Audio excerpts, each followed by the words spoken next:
Then Jesus went with them to a place called Gethsemane, and he said to his disciples, "Sit here, while I go over there and pray."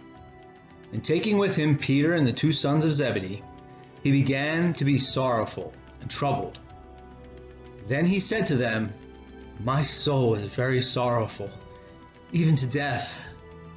Remain here and watch with me."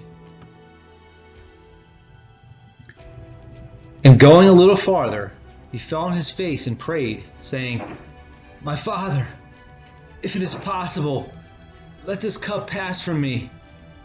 Nevertheless, not as I will, but as you will." And he came to the disciples and found them sleeping.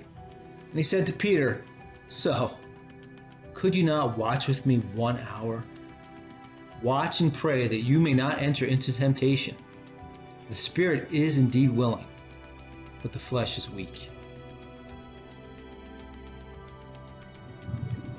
Again, for the second time, he went away and prayed, "My Father, if this cannot pass unless I drink it, your will be done."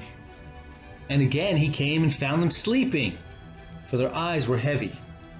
So, leaving them again, he went away and prayed for the third time, saying the same words again. Then he came to the disciples and said to them, "Sleep, take your rest later on. See, the hour is at hand, and the Son of Man is betrayed into the hands of sinners.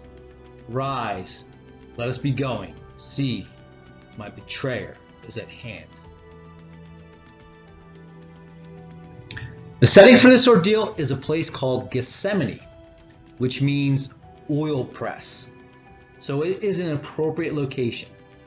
In biblical Israel, olive oil was used in food, as lamp oil, as a healing ointment, and in cleansing soaps.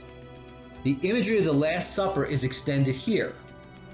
Earlier in that evening, Jesus explained that he would give them his broken body so that their sins could be forgiven, and that he would spill his blood as a sign of the new covenant. Now that imagery is continued as Christ is being pressed on the Mount of Olives. As he is crushed for our iniquities, what flows is very similar to olive oil, in that Christ's blood provides us with sustenance, with light, healing, and cleansing.